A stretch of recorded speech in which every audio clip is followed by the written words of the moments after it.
नमस्कार दोस्तों, आप देख रहे हैं ग्रैंडपा गार्डन और मैं हूं रामावत सिंह यादव। दोस्तों, इस वीडियो में मैं आपको कबाड़ से जुगाड़ बताऊंगा। सारी व्यवस्था मेरी आज की कबाड़ से ही होने वाली है। दोस्तों, अब हम अपना वीडियो शुरू करते हैं। ये देखिए, आपके सामने कबाड़ रखा हुआ है जो मेरे गार्डन से। ये नीम के पत्ते ज़्यादा हैं, नीम के पत्ते हैं और गोभी के पत्ते हैं, बैगन के पत्ते हैं, टमाटर के पत्ते हैं, जो सामने लौकी वगैरह की बेल, चिचिड़ा की बेल थी, वो सब के पत्ते हैं। तो एक कबाड़ तो ये हो गया सूखे पत्तों का। ये पहला कबाड़ हमने आपको दिखा दिया। ये दूसरा कबाड़ आपको दिखाएं। ये देखिए, ये हरे पत्ते का है। ये सब किचन वेस्ट से निकली हुई सब्जी। देखिए, धनिया के पत्ते वगैरह, पालक के पत्ते, इस तरह से किचन वेस्ट से निकले सब्जियों के हरे पत्ते हैं। ये भी कबाड़ है, ये भी कबाड़ है। इसके बाद हम अगला कबाड़ आपको दिखाते हैं। ये देखिए, ये जो ग्रो बैग है, ये मेरे पास ये 2 प्लास्टिक की बाल्टी हैं जिनका उपयोग मैं अपने मिर्च के पौधों को शिफ्ट करने के लिए करूँगा। दोस्तों, इन दोनों बाल्टी को मैं कबाड़ से ख़रीदा था और कबाड़ वाला मुझे 25 रुपया किलो दिया था। तो इस तरह से 20 रुपये में मुझे दोनों बाल्टी मिल गई थी। एक बाल्टी की कीमत 10 रुपया, दूसरे बाल्टी की कीमत 10 रुपया। ये मैं 20 रुपये में बाल्टी ख़रीदा था और इसको इस्तेमाल करते हुए कम से कम 4 साल का समय बीत गया है। तो ये पहला कबाड़, ये दूसरा कबाड़, ये तीसरा कबाड़, ये चौथा कबाड़। अब हमको कबाड़ से ही जुगाड़ करना है मिट्टी। दोस्तों, मैं आपसे सही बताऊं, मेरे पास मिट्टी का अभाव है। बहुत ज़्यादा मिट्टी नहीं है, थोड़ी सी मिट्टी आपके सामने दिखाई दे रही है। इतनी मिट्टी में हमें कम से कम 10 गमलों को भरना है, जबकि अगर केवल मिट्टी मिट्टी भरें तो इतनी मिट्टी में मेरे 2 गमले भी पूरे नहीं भर पाएंगे। तो मैं अपने गमलों को कैसे भरता हूँ और कैसे अपने पौधे लगाता हूँ, कैसे मेरा कबाड़ से जुगाड़ होता है, यह मैं आज इस वीडियो में आपको शुरू से लेकर अंत तक बताऊँगा। दोस्तों, इतना सस्ता ग्रो बैग न मिलेगा, न कोई गमला मिलेगा। और इस तरह की मैं कम से कम 10 बाल्टी एक साथ ख़रीदा था। 100 रुपये में मुझे 10 बाल्टी मिल गई थी और इसका साइज़ भी कम से कम 12 इंच ऊंचा है। और अगर अंदर की भी बात करें तो ये भी 12 इंच है। हमको देखिए क्या मिक्स करना है। सबसे पहला कबाड़, आप ये 5वां कबाड़ देखिए, ये उपले की राख है। ये देखिए, जो उपले को जला करके खाना बनाते हैं, ये उसकी राख है। काऊ डंग के उपले को जलाया गया है, ये राख निकली है। कभी कभी बाजरा वगैरह की मोटी लिट्टी बनाने के लिए ये हम लोगों को उपला जलाना पड़ता है, या बाटी चोखा बनाने के लिए हम इन उपलों का इस्तेमाल करते हैं। उसका जो राख निकलता है उसे हम स्टोर करके रख लेते हैं। मेरे पास इसके अलावा और भी बोरे में भर के राख रखी हुई है, जो समय समय पे हम इस्तेमाल करते रहते हैं। तो ये जो मिट्टी भी है, यह भी कबाड़ वाली मिट्टी है। इसे मैं काफ़ी दिन से इस्तेमाल कर रहा हूँ। ये देखिए, बोरे में ये धान की भूसी रखी है, राइस हस्क। ये भी कबाड़ ही है।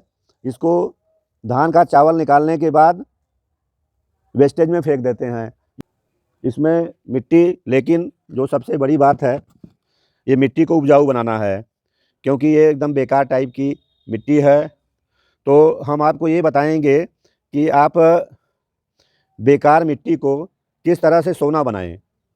यही मिट्टी ऊसर है, यही मिट्टी बंजर है और यही मिट्टी सोना है। तो हम कहीं से मिट्टी लाते हैं, सड़क के किनारे से लाते हैं, कहीं गड्ढे से मिट्टी निकलती है वहाँ से लाते हैं, किसी का मकान बन रहा होता है वहाँ से लाते हैं, तो एकदम मिट्टी बेकार होती है। और यह मिट्टी भी कुछ मेरे गमले की निकली है और कुछ मेरे बगल में गेट के बाहर सड़क बन रही है, तो इसकी आधी मिट्टी मैं वहाँ से लेके आया हूँ। तो इसको हमें उपजाऊ बनाना पड़ेगा, और इस उपजाऊ बनाने के लिए हम इसमें क्या क्या डालेंगे वो आपको दिखा रहे हैं। दोस्तों, सबसे जो पहला चीज़ हम डालेंगे, ये देखिए आपके सामने, ये काऊ डंक का मैनोर है, मतलब गाय के गोबर का कंपोस्ट है। इसको मैं अपने इस मिट्टी में मिक्स कर रहा हूँ उर्वरा शक्ति बढ़ाने के लिए। एक गाय के गोबर की खाद हो गई। मानिए कि 60% मिट्टी है तो हमने 30% ये गोबर की खाद ले लिया है।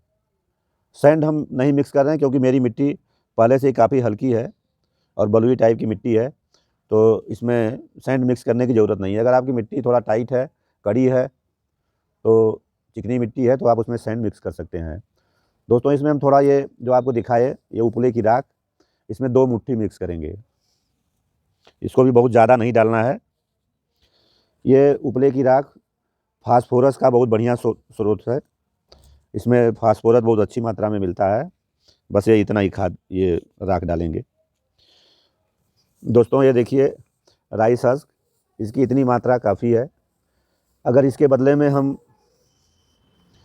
कोकोपीट मिलाएं तो कोकोपीट भी वही काम करेगा, बल्कि कोकोपीट में फंगस लग जाता है, लेकिन इस राइस हस्क में फंगस नहीं लगता है। ये बहुत ही साफ़ सुथरा होता है। तो कोकोपीट से ये राइस हस्क 100% बेटर है और कबाड़ का है, बिना पैसे का है। दोस्तों इनके अलावा हम अपने मिट्टी की उर्वरा शक्ति बढ़ाने के लिए देखिए ये डाल रहे हैं। ये देखिए ओरिजिनल सरसों की खली है, जो तेल स्पेलर से पेरने के बाद खली निकलती है सरसों की, एकदम ओरिजिनल खली है। यह मैं अपने घर का सरसों पेराया था और वहाँ से हमको मिली थी। इसको भी हमें ख़रीदना नहीं है, ये भी घर का ही है। और आमतौर पे लोगों के पास एक सरसों खली तो घर में ही मिल जाती है। तो इस थोड़ा छोटा करके इसको यहाँ पे चारों तरफ फैला देंगे। ये सरसों की खली हो गई। दोस्तों इसके बाद ये सरसों की खली में भी नाइट्रोजन, पोटास, फास्फोरस, नाइट्रोजन कुछ ज़्यादा मात्रा में होता है और पोटास, फास्फोरस थोड़ा कम मात्रा में मिलता है। बाकी तमाम मैग्नीशियम, सल्फ़र, माइक्रो न्यूट्रिएंट्स इसमें विद्यमान होते हैं। कुछ मात्रा तक कैल्शियम भी पाया जाता है। ये देखिए मेरे हाथ में नीम की खली है। यह कीटाणुनाशक है, यह फर्टिलाइज़र का भी काम करती है और कीटाणुनाशक का भी, इंसेक्टिसाइड का भी काम करती है। तो ये थोड़ा सा ये नीम खली हम जगह जगह मिक्स कर देते हैं। देखिए नीम खली रखी हुई है, लेकिन चूँकि नीम की तमाम पत्तियाँ इतना मिट्टी में मिलाना है कि वो खुद इंसेक्टिसाइड हैं। दोस्तों थोड़ा सा हम इसमें ये बोन मील मिलाएंगे। ये बोन मील भी डाल देते हैं। इसको इसकी सेवा समाप्त कर देते हैं। ये भी जानिए कबाड़ा हो गया था, तो ये हमने इसमें बोन मील डाल दिया। ये भी नीम की खली का चूरा थोड़ा सा बचा हुआ है, इसको भी इसी में मिक्स कर देते हैं। ये भी कबाड़ ख़त्म हो गया। ये मिट्टी बनाने में हमने तमाम न्यूट्रिएंट्स डाल दिया है और यह मिट्टी अब कबाड़ से, जो ख़राब मिट्टी थी, बेकार मिट्टी थी, वह सोना में परिवर्तित हो जाएगी। और इसमें जो भी हम फसल लगाएंगे, जो भी पौधा लगाएंगे, बहुत ही तेज़ गति से ग्रो करेगा। इसमें एक चीज़ और डालना बाकी रह गया। ये देखिए मेरे हाथ में साइपरमेथ्रिन है, ये कीटाणुनाशक पाउडर है। मिट्टी में हमेशा पानी देने से कभी इंसेक्ट पैदा हो जाते हैं, तो उनका जुगाड़ हमें पहले से कर लेना है। ये साइपरमेथ्रिन की थोड़ी मात्रा का मैं इसमें अभी से छिड़काव कर दे रहा हूँ। ये देखिए बन के तैयार है। अब मैं इसे अच्छी तरह से मिक्स करूँगा। दोस्तों देखिए ये मिट्टी को मिक्स करने की प्रक्रिया जारी है। इस तरह से हम अच्छी तरह से मिट्टी को मिक्स कर लेंगे। और इतनी मिट्टी में मैं कम से कम अपने 8-10 गमले भरूँगा। और मेरा विचार था कि आपको यहीं पे इसी वीडियो में दिखाते कि गमले को हम किस तरह से भरते हैं, लेकिन वीडियो लंबा हो रहा है, इसलिए इस वीडियो को हम मिट्टी की तैयारी के साथ ही समाप्त करते हैं। मिट्टी को किस तरह से कबाड़ से, बेकार मिट्टी से सोना बनाते हैं और किस तरह से तमाम घर में निकलने वाले कबाड़ को इस्तेमाल करते हैं, हमने इसकी पूरी जानकारी आपको दिया।